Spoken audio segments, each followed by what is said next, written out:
Alright YouTube, this is Blackwing0820 and today I'm reviewing the Socom Gear DDM4 limited edition. Bought from evike.com, discounted at I think $230 about a half year ago. Just a side note on Evike, I wouldn't really order from them unless you see a really fantastic deal. They do get some exclusive offers, but nothing, it's nothing that you can't get off some other website, you know what I mean? And I say don't order from Evike just because their customer service is bad. Shipping takes forever, which I'll elaborate on that a little bit more later. Half of their order is always out of stock, back order, or pre-order.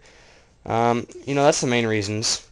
They have some good deals on there, but, the bad outweighs the great. So, that said, let's get into the gun. Alright, here we have cleaning rod. Have this battery. Did not come with the gun. I bought that for like 20 bucks. Here we have a normal charger, which also did not come with the gun. Fortunately, okay. Yeah, not a smart. Oh, by the way, side note, this is an adapter which you will need if you buy something with a male, or two females, you need a male adapter. Anyway, got some iron sights right here. Come with the gun. They're pretty nice. However, you do need a rail system to mount the two front sights. There is an additional rear sight that I lost, which is also flip up. Anyway, here's a flip up rear sight. Pretty self-explanatory. Rear sight Troy. And you have a sight, a front sight that looks pretty similar to the carrying handle if you look, just without the handle part. So, here you have elevation, windage. Sorry, other way around. Okay, comes with two 250 round high cap mags, all metal. However, I think they're closer to 230 just from personal experience. So that's another thing. Trying to make the product seem better than it is. Anyway, that all done and said, let's get on to the gun. Hold on while I get it out. Okay, just move this box out of the way. And here we have the gun. Now this gun is pretty good. So we're just going to start from right to left. Here we have a 6-point retractable LE stock. Nylon polymer. Very, very, very nice material. You have a metal sling mount right there. Metal buffer tube. Have another sling mount right here. In order to take this off, you just pull it down and slide it backwards. Most people already know that, some people don't. ABS pistol grip. On the bottom pistol grip, there's a screw which slides off that little fucking thing, I don't know, whatever. But in order to get into the actual motor, you need to go in through the gearbox, which requires assembly, which I will not cover in this video because I'm not familiar with the gearbox and how it operates, and I don't want to bring my gun. We have a selector switch right here. Pretty distinct clicks on the safe and the auto, but on the semi it's a little bit wiggly, kind of iffy, Metal trigger guard, metal bolt catch, non-functioning, metal magazine release, Daniel Defense licensing, up here, and right here. Metal receivers. Carrying handle is detachable to reveal 1905 rail system, I think it's called. On the other side here we have the dust cover, which you actually can pull this back. On my gun it's broken, which is usually the first thing to go. Go broken on airsoft gun. And here we have a Mad Bull all-in-one hop-up system, which is just a wheel. It's a lot simpler, but for this gun it doesn't seem to work that well.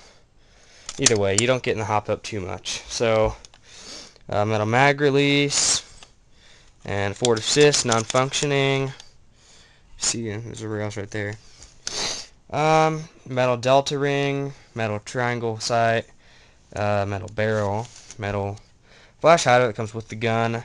In order to take this off, you just need to take off that little Allen key right there. You can, at that little seam, you can unscrew it. It's counterclockwise to untighten, which is, pretty standard for most firearms. Just, I don't know why, but yeah. Right here we have a nylon polymer forward hand guard, which is the same material that's made out of. try to get this off with one hand. Okay, here we have MOSFET, which is, aftermarket about $40. It's a pretty good deal that came with the gun, which means basically a MOSFET just means the gun is lithium polymer battery ready, which is really nice, really nice. There's another sling mount up here, which I just missed. So yeah.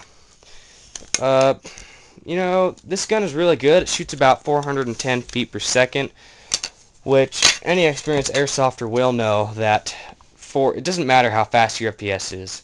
All the other features of the gun matter. The quality, the internals, accuracy, all that stuff really factor in. I bought this gun because of the metal body.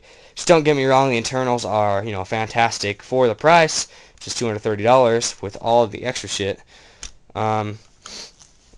If you bought this gun without a metal body or additions, though, it would probably be about $160 realistically.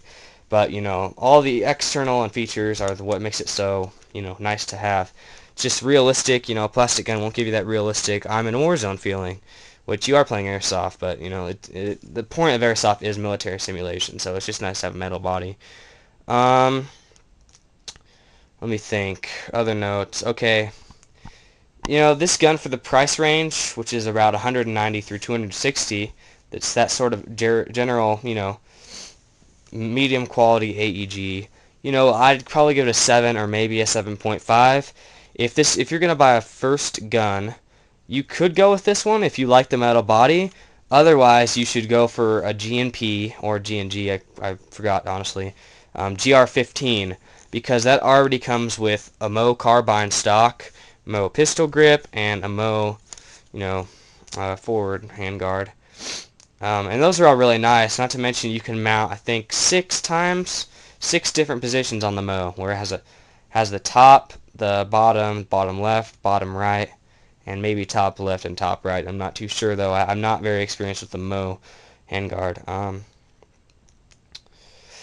Trying to think what else.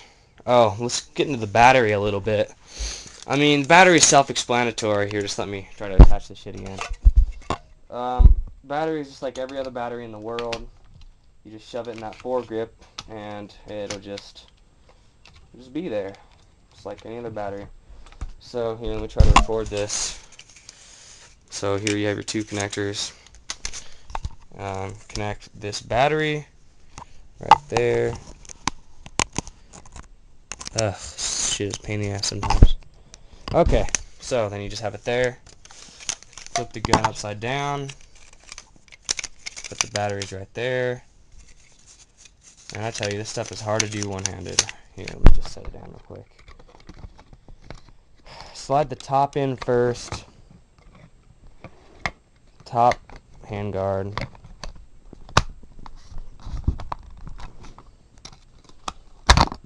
Golly, hold on. Sorry about this. I might just cut this out.